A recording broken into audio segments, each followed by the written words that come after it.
চলমান যে সংস্কার প্রক্রিয়া, এই সংস্কার প্রক্রিয়াটির প্রথম ধাপ সম্পন্ন হয়েছে এবং দ্বিতীয় ধাপের সূচনা লগ্নে আজকের এই গুরুত্বপূর্ণ বৈঠকে তিনি আহ্বান জানিয়েছিলেন। আমরা জানি যে জুলাই আগস্ট বিপ্লবের পরে বাংলাদেশে সংস্কারের যেই কথাটি খুব জোরে সোরে সামনে আসে এবং সকলেই এই সংস্কারের দাবি জানায় বা সংস্কারের এই চাহিদা বা সকলের কাছেই এই বাংলাদেশে একটি ব্যাপক ভিত্তিক সংস্কার সাধিত হোক এই অভিপ্রায় সকলেরই ছিল। সেই জায়গা থেকে ইন্টারিম গভর্নমেন্ট 6টি সংস্কার কমিশন গঠন করে দিয়েছে। সেই 6টি কমিশনই তারা তাদের সংস্কারের জন্য প্রস্তাবনা তারা তৈরি করেছে।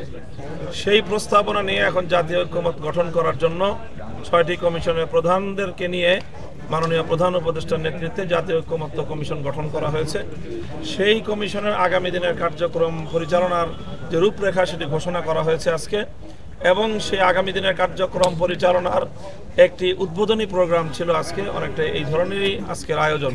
6টি কমিশনের পক্ষ থেকে যে প্রস্তাবনাগুলো তৈরি করা হয়েছে সেই প্রস্তাবনাগুলোর ভিত্তিতে তারা আমাদেরকে জানিয়েছেন যে সকল রাজনৈতিক দলগুলোকে আলাদা আলাদা সকল রাজনৈতিক দলগুলোকে ডাকবেন এবং তাদের সঙ্গে মতবিনিময় করবেন এবং তাদের কাছে এই প্রস্তাবনাগুলো, কমিশনের প্রস্তুতকৃত প্রস্তাবনাগুলো তাদের কাছে দেয়া হবে আগে।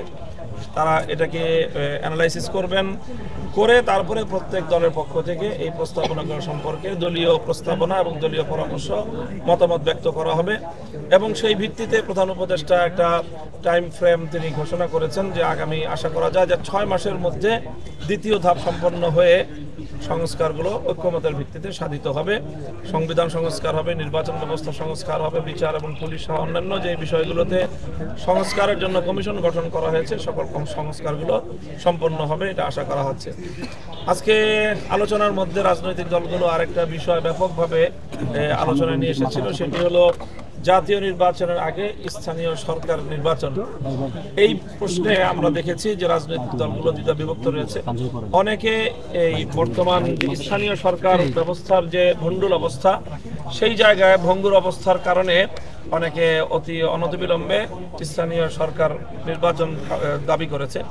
আবার অনেক রাজনৈতিক দল তারা বলেছে জাতীয় নির্বাচনের আগে যদি এই মুহূর্তে স্থানীয় সরকার নির্বাচনের দিকে যাওয়া হয় তাহলে এটি একটি সিভিল ওয়ার দিকে পরিবেশ চলে যেতে পারে।